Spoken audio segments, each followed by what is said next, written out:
آئینی ترمیم پر Peoples party کا مسودہ بھی سامنے آ گیا ہے۔ پیپلز پارٹی نے آرٹیکل 175A میں آئینی عدالت کا قیام شامل کیا۔ مسودے میں article 175A، B، D، E، F میں ترامیم کی تجویز شامل ہے۔ مسودے کے مطابق وفاق کے ساتھ صوبوں میں بھی ایک آئینی عدالت ہونی چاہیے۔ سی سی پی چیف جسٹس آف آئینی عدالت اور 2 سینئر ججز پر مشتمل ہوگی، جبکہ سپریم کورٹ کا ریٹائرڈ جج یا چیف جسٹس کا نمائندہ، وفاقی وزیر قانون، attorney general, Pakistan bar council کا نمائندہ، 2 سینیٹر اور 2 ممبران قومی اسمبلی ہوں گے۔ اسی پر بات کریں گے۔ عثمان خان ہمارے ساتھ موجود ہیں۔ عثمان، آگاہ کیجیے گا اس معاملے کے حوالے سے۔ جی بالکل، آئینی ترمیم پر پاکستان پیپلز پارٹی کا جو مسودہ تھا، جو انہوں نے آج اسپیشل کمیٹی میں رکھا گیا تھا، اس کے جو نکات ہیں وہ سامنے آ چکے ہیں۔ مسودے میں پیپلز پارٹی کی جانب سے آرٹیکل 175A میں آئینی عدالت کا قیام شامل ہے۔ Article 175A، B، D، E، F میں ترامیم کی تجویز شامل ہے، جبکہ مسودے میں مزید کہا ہے کہ آئینی عدالت وفاق میں، جبکہ مسودہ صوبوں کی سطح پر بھی ایک آئینی عدالت ہونی چاہیے۔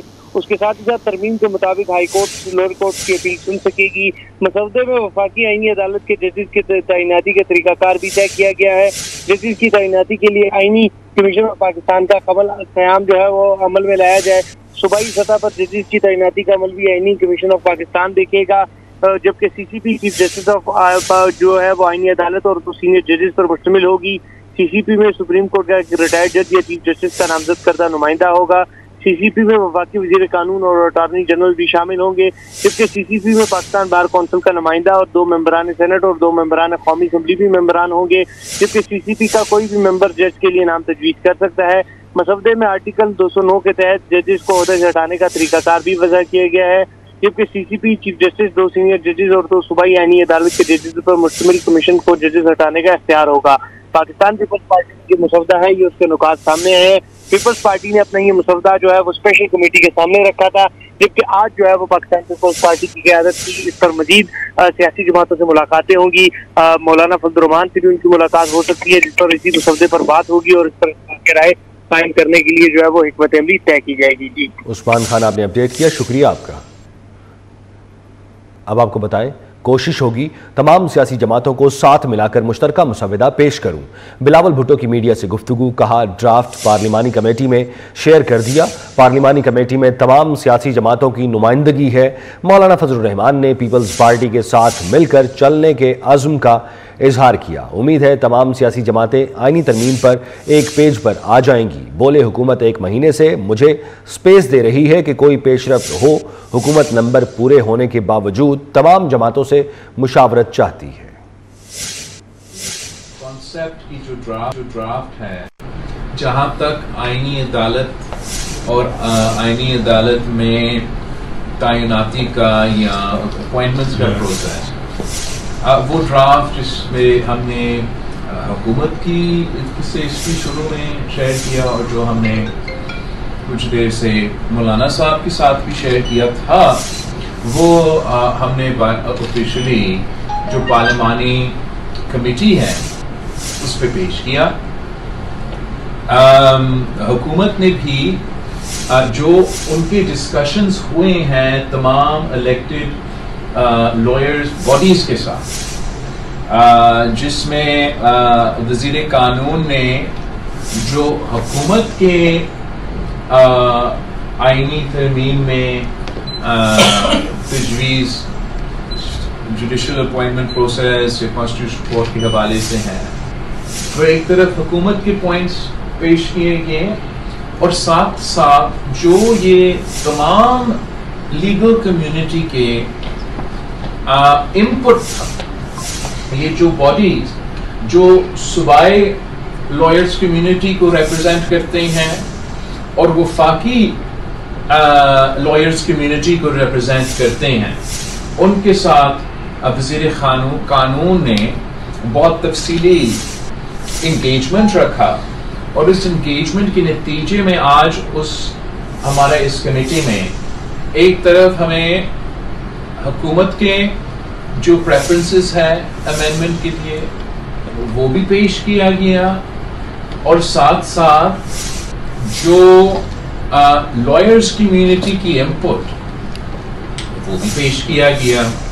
اپوزیشن جماعتوں نے بھی اپنا تبصرہ کیا اور مولانا فضل الرحمان صاحب کی جماعت نے ایک بار پھر وہ موقف دہرایا کہ وہ پاکستان پیپلز پارٹی کے ساتھ انگیج کر کے ایک کنسنسس ڈاکیومنٹ بنانا چاہتے ہیں جس سے آگے بڑھ سکتے ہیں. میں نے بھی وہ پوائنٹ دہرایا کہ ہمارا تو آئیڈیل سچویشن یہی ہے کہ ہم پولیٹیکل پارٹیز کا کنسنسس پہ یہ آئین سازی کریں. کوشش شروع سے بھی یہی تھا, آج بھی یہی ہے, انشاءاللہ تعالی کل بھی یہی رہے گا. ہم امید یہ رکھتے ہیں کہ جو تمام اپوزیشن جماعتیں ہیں ان کے ساتھ ہم ایک میننگ فل انگیجمنٹ کر سکیں گے, اور ایسے صورتحال نہیں ہے کہ ہم نے بس مخالفت سے کرنا چاہیے. حکومت کافی کانفیڈنٹ ہے. لا منسٹر صاحب پہ جب بہت سے اس بات پہ تنقید کی کہ انپٹ صحیح طریقے سے یا انگیجمنٹ صحیح طریقے سے کسی جماعت کے ساتھ ہوا یا نہیں ہوا, تو اس موقع پہ لا منسٹر صاحب نے بڑا کلیئر اور واضح کہا کہ اس کے باوجود کہ حکومت کے پاس ممبران پارلیمان کی جو 2/3 اکثریت ضروری ہے آئینی ترمیم لے. سربراہ JUI مولانا فضل الرحمان کا کہنا ہے کہ اجلت میں ترامیم پیش نہ کرنے کی بلاول بھٹو نے اچھی بات کی. بلاول بھٹو نے اگر کہا کہ اتفاق رائے نہیں ہوتا تو حکومت وقت ضائع نہ کرے, یہ بھی اچھی بات ہے. ہم نے 18ویں ترمیم میں 9 ماہ کا وقت لگایا تھا, تو اب کیوں کہا جا رہا ہے کہ 9 گھنٹے میں ووٹ ڈالو. میرا اچھی بات کی ہے انہوں نے. یہ ہونا بھی یہی چاہیے کہ کسی طریقے سے بھی اجرت سوار نہیں ہونے چاہیے. ہم نے 18ویں ترمیم میں 9 مہینے گزارے تھے, اور آج ہمیں اگر کوئی کہتا ہے کہ 9 گھنٹے بھی آپ کو نہیں دے سکتے ہم, یا 9 دن بھی نہیں دے سکتے, تو اچھی بات نہیں ہے. ان کی بات صحیح ہے. دیکھیے, جو چیزیں ہماری نظر میں غلط تھی ہم نے غلط کہا, اور ہم اس غلط کو محو کر رہے ہیں. جب محو ہو جائیں گی ساری غلطیاں تو پھر اس کے بعد کوئی ترمیم جو جہاں تک اتفاق رائے ہو سکتا ہے, پھر کوئی عیب کی بات نہیں ہے. آئینی بینچ کی طرف بڑھ رہے ہیں جی, آئینی بینچ کی طرف بڑھ رہے ہیں. جو بھی چیزیں سامنے آئیں گی وہ اتفاق رائے سے سامنے آئیں گی. یہ سب چیزیں قابل غور ہیں اور ہمارے زیر نظر ہیں.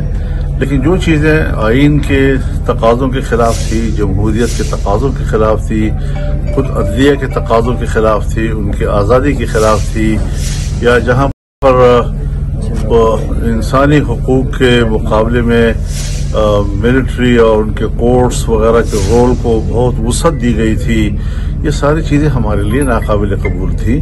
اور ہم اسی کے ان کے ساتھ دلیل سے بات کر رہے ہیں کہ یہ چیزیں جو ہے نا, یہ آئین کا تقاضا نہیں ہے. ہمیں جو کچھ بھی کرنا ہے آئین کے تقاضوں کے قریب کرنا ہے.